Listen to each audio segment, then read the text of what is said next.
علیکم ورحمۃ اللہ وبرکاتہ۔ ناظرین، آج میں آپ کے لیے اردو وظائف میں نے ایک بہترین کتاب دعوت اسلامی کی مدنی نصاب سے اٹھایا ہوا ہے، جو حافظ کلام اللہ کا مدنی نصاب ہے۔ ناظرین، پہلے میرے چینل کو سبسکرائب کریں، ویڈیو واچ کریں، آل ڈے جزاک اللہ خیر۔ میں نے کل کو اس سے پرچیز کی، جس سے میں نے سوچا ہے کہ میرے جو سبسکرائبر ہے، فالوور ہے، وہ اس سے فائدہ اٹھائیں، اس دعا پر عمل کریں، انشاءاللہ اس میں فائدہ حاصل ہوگا، جس سے مجھے ثواب حاصل ہوگا۔ ناظرین، پہلے میرے چینل کو سبسکرائب کریں، ویڈیو واچ کریں، آل ڈے جزاک اللہ خیر۔ میں اس ہر ایک کے اوپر ایک ویڈیو بناؤں گا۔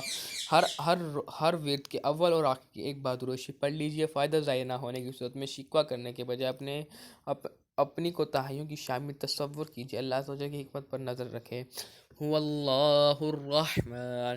ناظرین، اسے پڑھنے سے پہلے ہر اول آخر دوشی ضرور پڑھا کیجئے، جو ہر نماز کے بعد ساتھ پڑھ لیا جائے، انشاءاللہ شیطان کے شر سے بچا رہے گا، اس کے ایمان پر خاتمہ ہوگا۔ ناظرین، میرے چینل کو سبسکرائب کریں، ویڈیو واچ کریں، آل ڈے جزاک اللہ خیرا۔ ناظرین، اس کو پڑھنے سے پہلے آپ ایک دفعہ اول آخر درود شریف ضرور پڑھیں۔ ناظرین، اس سے آپ کو وہ فائدہ ہوگا، صدق کے دل سے ضرور پڑھیں۔ ناظرین، سبسکرائب کریں، ویڈیو واچ کریں، آل ڈے جزاک اللہ خیرا۔